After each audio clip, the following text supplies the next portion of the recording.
मनमानी कर रहा है तो आप बताइए ना, जब चुनाव आयोग बुलाता है तब तो गंभीरता आप लोग दिखाते नहीं है। देखिए ये एक ऐसा प्रोसेस है जिसको समय समय पर इसका पालन किया जाता है। अरे प्रभु, कतई वो भाषा विवाद पर एक साथ नहीं आए, अपनी खोई हुई जमीन को हासिल करने के लिए ये लोग एक साथ आए।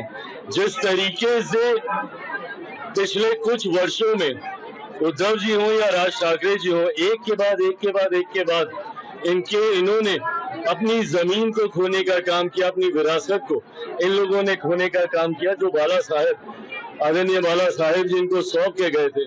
पर जिस तरीके से ये लोग उसको संजो कर नहीं रख पाए, आज उसी को वापस हासिल करने की सोच के लिए, अपनी महत्वाकांक्षाओं को पूरा करने की सोच के साथ आज ये दोनों एक दूसरे के से मतभेद भूलकर एक मंच पर आए। मुझे नहीं पता कि मनभेद दूर हुआ है कि नहीं, तस्वीरें साथ खिंचाई हैं पर वो सिर्फ राजनीतिक लाभ के लिए हैं, जो देखने से लगता है।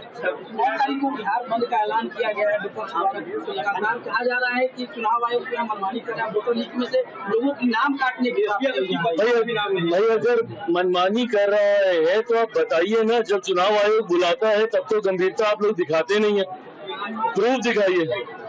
और आप लोग राजनीतिक दल है, राजनीतिक संगठन है, अपने कार्यकर्ता, मैंने अपने कार्यकर्ताओं को निर्देशित किया है कि कहीं पे अगर ऐसी कोई कठिनाई आ रही है तो जाएं, उनकी मदद करें। देखिए ये एक ऐसा प्रोसेस है जिसको समय समय पर इसका पालन किया जाता है। वो सैनिटाइजेशन होना जरूरी है ताकि घुसपैठियां हो।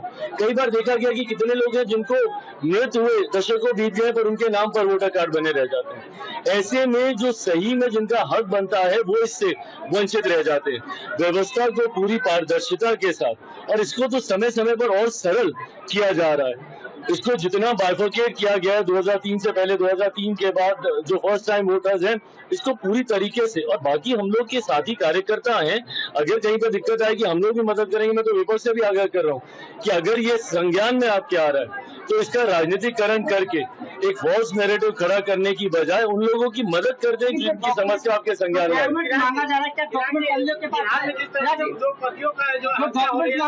ये चिंता का विषय है।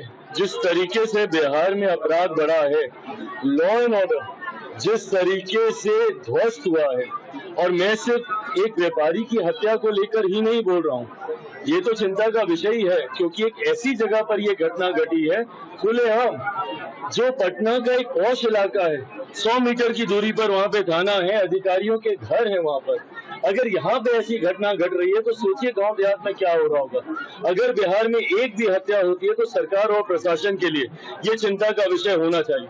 मेरे लिए चिंता का विषय है कि मैं जिस सरकार का समर्थन कर रहा हूँ, और मैं दुखी हूँ इस बात से कि जो सरकार सुशासन के लिए जानी जाती थी, वो सरकार में अगर इस तरीके से आपराधिक घटनाएं बढ़ेंगी तो विपक्ष को तो बोलने का मौका मिलेगा ही।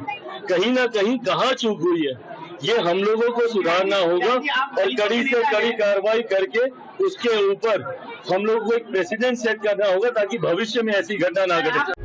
प्रभातखबर.com, विश्वास वही, रफ्तार नहीं।